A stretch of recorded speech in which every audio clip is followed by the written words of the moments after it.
கர்த்தரை தேடும் பொழுது இம்மையில் ஆசீர்வாதமும் மறுமையில் நித்திய ஜீவனும் உண்டு. நான் ஏன் மறுமையில் ஆசீர்வாதம்னு சொல்ல, மறுமையே ஆசீர்வாதம் தான். அல்லேலூயா.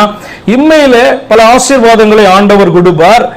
மறுமை என்று சொல்லுகிறதுல பார்த்தீங்கன்னா அப்படின்னு சொன்னா முழுமையாவே அது ஆசீர்வாதம். அதனால ஆண்டவர் பார்த்தீங்கன்னா பேதுருகிட்ட சொல்லுவார், எனக்காக என்னுடைய நாமத்தின் நிமித்தம் இந்த உலகத்துல அவன் சகோதரனையாவது சகோதரியாவது நிலத்தையாவது இதையாவது அதையாவது விட்டால் அவன் நூறத்தனையாய் இங்கே பெற்றுக்கொண்டு மறுமையில நித்திய ஜீவனையும் அடைவான் என்று சொல்லி அவர் சொல்லுகிறார்.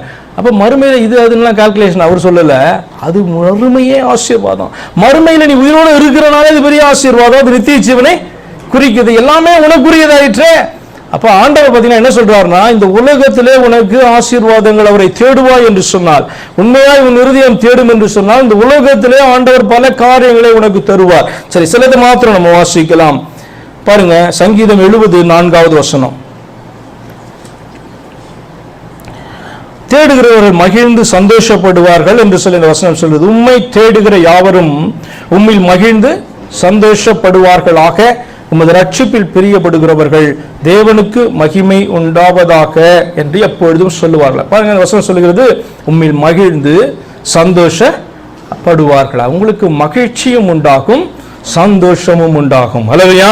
ஹாப்பினஸ் அண்ட் ஜாய் அப்படின்னா என்ன அர்த்தம்னா, மகிழ்ச்சி அப்படின்னா உங்களுக்கு பல காரியங்கள் மகிழ்ச்சியை கொண்டு வர முடியும். இப்போ திடீர்னு உங்களுக்கு ஒரு இன்க்ரிமெண்ட் கிடைச்சிருச்சு அப்படின்னு சொன்னா ஒரு பெரிய சந்தோஷம். எதிர்பார்த்து கொண்டிருக்கிற ஒரு காரியம், இப்போ ஒரு ஜெபம் வைத்திருக்கிறோம், அந்த காரியத்தை ஆண்டவர் சந்தித்து வந்து பார்த்தீங்கன்னா ஒரு நியூஸ் கேள்விப்படுறோம் அப்படின்னு சொன்னா அது என்ன பண்ணும், பெரிய ஒரு மகிழ்ச்சியை கொடுக்கும். பாயிண்ட் என்ன அப்படின்னு சொன்னா, எக்ஸ்டர்னலா வெளியிலிருந்து கேள்விப்படுகிற காரியங்கள், பார்க்கிற காரியங்கள், இவைகள் கூட என்ன பண்ண முடியும், நமக்கு மகிழ்ச்சியை கொண்டு வர முடியும். ஆனா சந்தோஷம் அப்படின்னு சொல்றது உள்ள இருந்து வருகிறதான காரியம்.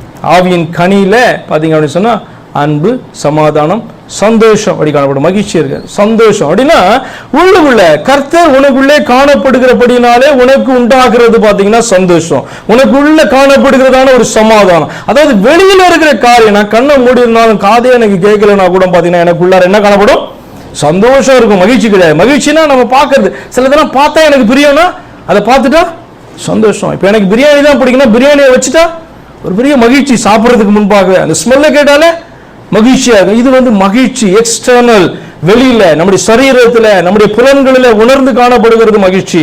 ஆனா சந்தோஷம் உள்ள இருந்து வருகிறது. ஆண்டவர் சொல்றாரு உனக்கு மகிழ்ச்சியும் உண்டாகும் சந்தோஷமும் உண்டாகும். எப்ப இந்த ஆண்டவரை நீ தேடி பாரு, உண்மையை தேடி பாரு, உனக்கு மகிழ்ச்சியும் சந்தோஷத்தையும் ஆண்டவர் தருவார். அப்படின்னா உள்ளேயும் ஆசீர்வாதம், வெளியிலும் உனக்கு ஆசீர்வாதம் கிடைக்கும்.